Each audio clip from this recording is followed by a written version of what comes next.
La Constitution de 2006 a-t-elle été rédigée à l'étranger par des étrangers qui ont rédigé la loi fondamentale actuelle de la République démocratique du Congo? L'invité de la rédaction, c'est le professeur Auguste Mampouya, l'un des experts qui a participé à l'élaboration de l'avant-projet de la Constitution congolaise. Le texte qui a évolué, qui est devenu la Constitution de 2006 a ses origines dans des travaux qui ont eu lieu à Simisimi, dans la banlieue de Kisangani, de la Commission constitutionnelle du Sénat de transition. Et le Sénat s'était fait adjoindre quelques experts. Nous étions 6 aux côtés de la commission du Sénat. Je commence par moi parce que j'étais à l'époque le seul professeur de la mission. Puis il y avait Jean-Louis Sambo, le seul étranger qui était avec nous, le professeur Eladj Mbodj, sénégalais. Mais Eladj Mbodj travaillait avec les Congolais depuis Sun City au titre d'expert de l'Union européenne. Il avait travaillé dans la constitution de transition et tout ce qui s'est passé à Sun City, il en était. Et puis il y avait l'ancien vice-premier ministre, ministre de l'Intérieur, Gustave Maluma Mangula. Il y avait le jeune et brillant Marcel Ochokonda, qui est aujourd'hui professeur. C'est vous qui avez écrit l'avant-projet de la Constitution. La première mouture est venue de Simisimi et n'a pas été dictée même pas par les belligérants congolais. Il y a une liste de 21 personnes dont vous faites partie, avec au moins 13 étrangers et 8 Congolais.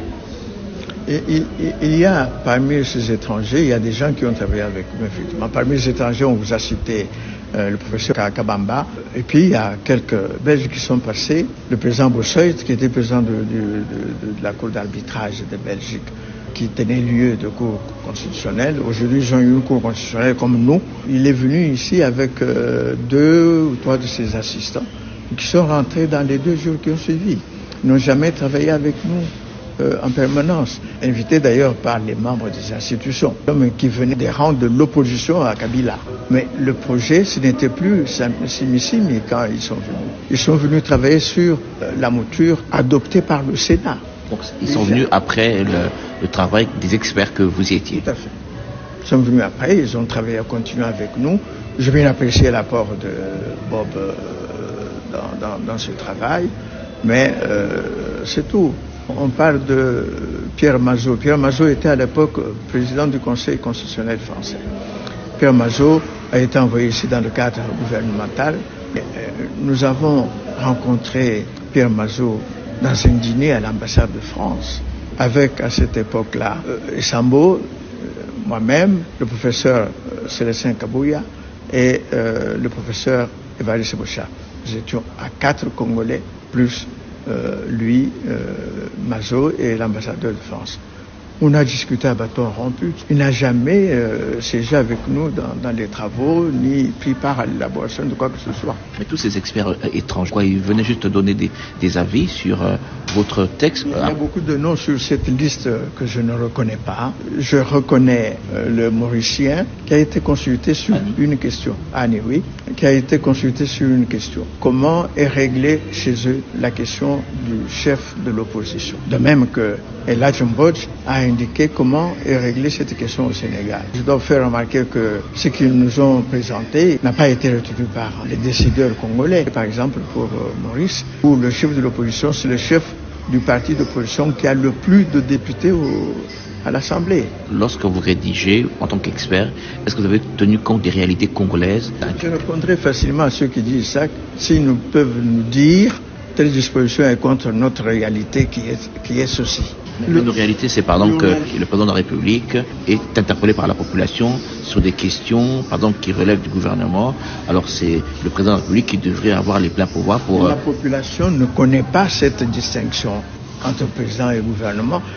La population ne connaît pas quelles sont les attributions, les prérogatives du président et celles du gouvernement. Il ne faut pas oublier que la population congolaise est restée longtemps sous la dictature. On ne voyait qu'une seule personne. On voudrait nous ramener à ça. Et le régime où il y a un seul qui fait tout, on l'a connu dans ce pays. On l'a subi dans ce pays, sous Mobutu. Et je vous fais remarquer que les vraies réalités congolaises ont été relatées à la conférence nationale. À la conférence nationale, on a été contre telle pratique, contre le pouvoir personnel, contre la perpétuation du pouvoir. Ça, ce sont les réalités historiques dont il faut tenir compte aujourd'hui. Il n'y a rien qui soit nouveau dans cette constitution. C'est une formalisation de toute la lutte qu'a menée l'UDPS et Étienne Tshisekedi. Je cite spécialement parce que même à la conférence nationale, tout s'est fait autour d'Étienne Tshisekedi. L'article 220, c'est moi qui ai écrit l'article 220.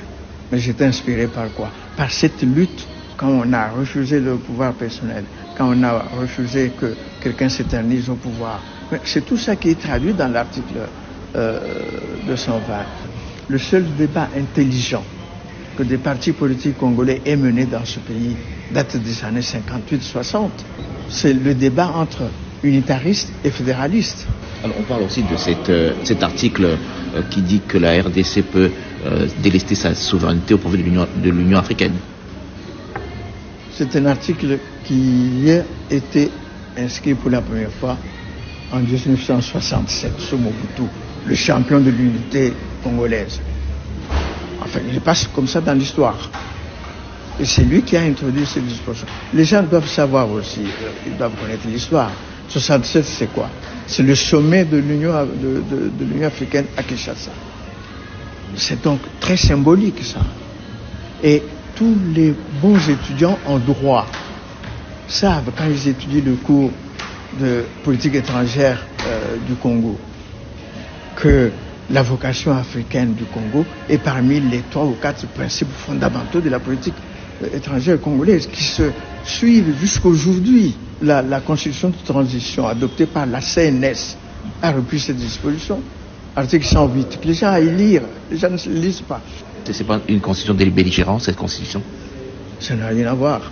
Mais il faut bien qu'il y ait des gens, à l'époque, en 2006, 2004, 2005, 2006, il y avait qui? La classe politique congolaise, c'était quoi? C'était les gens qui étaient au gouvernement de Kinshasa, les gens qui étaient dans la rébellion, les gens qui étaient dans l'opposition. Sont les composantes de Sun City, mais vous voulez inventer d'autres Congolais. Il n'y avait que ces secteurs et la société civile, ces 4 secteurs où se trouvaient les Congolais qui agissaient. Est-ce qu'aujourd'hui, on doit changer cette constitution, si opportun aujourd'hui, le changement de la constitution? Vous savez, je revendique ici, et tout le monde le sait, que j'étais parmi les rédacteurs, avec tous ceux qu'on a cités là. Mais j'ai été le seul parmi les rédacteurs à avoir milité pour le rejet de la Constitution au référendum. Pourquoi? Parce que certaines des options que nous avions présentées, qui étaient des options progressistes, le progrès dans le développement démocratique, avaient été rejetées par les décideurs. Je prends un exemple. Aujourd'hui, les gens reviennent encore là-dessus. Dans la Constitution, là, l'ancien Premier ministre ne peut pas être jugé, l'ancien président ne peut pas être jugé, etc. Parce que c'est ce qu'un arrêt de la Cour constitutionnelle avait dit. Mais moi, j'étais contre la Constitution à cause de cela.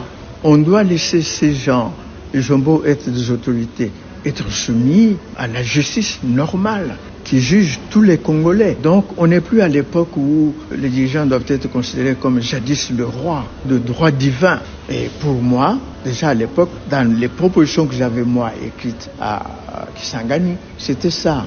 Ils sont jugés par les juridictions ordinaires, selon le droit commun. Mais ceux qui parlent du changement, ils nous disent rien. Ils nous disent, elle va à l'encontre de nos réalités. Quelle réalité? Dites-les. Et telle disposition va à l'encontre. Il y a aussi l'opportunité du moment. Est-ce le moment, etc. Ça ne me préoccupe pas. Ça ne fait pas partie de la science. C'est politique. Donc à voir. Cette disposition de l'article 217, vous l'avez cité tout à l'heure, sur la souveraineté, je vous dis, ça n'a rien à voir avec la Constitution 2006. Elle n'a fait que reprendre ce qui était déjà la tradition au Congo. De même qu'il y a beaucoup de pays africains qui ont la même disposition. Le Sénégal, le Gabon, ils ont la même disposition. Et vous croyez que tous ceux qui se disent aujourd'hui panafricanistes, ils ne sont pas dans cette vision-là? N'en parlez pas comme ça, juste pour changer. Mais une commission sera mise en place, une commission d'experts multidisciplinaires va travailler sur ça. Je ne suis pas dans cette perspective. Je laisse ces gens-là, ils feront... Et vous allez voir, ils vont se précipiter au portillon. Si vous êtes invité, vous, à participer à cette commission, si vous êtes invité? qui va m'inviter? Le chef de l'État, si le chef de l'État vous invite, vous allez dire non? Je ne dis pas ça. C'est pas, de toute façon, pour moi, c'est pas encore la question. Tout le débat a montré les orientations que les gens veulent. Et je vous dis, c'est que les uns et les autres, surtout, je ne parle pas du président spécialement, mais tous ceux qui ont commencé ce débat. Et on a vu le sens dans lequel l'orienter, c'était pour nous ramener à Mobutu, sans Mobutu. Et ça, n'importe quel patriote de bon sens devrait refuser ça. Professeur Auguste Mampouya, je vous dis merci.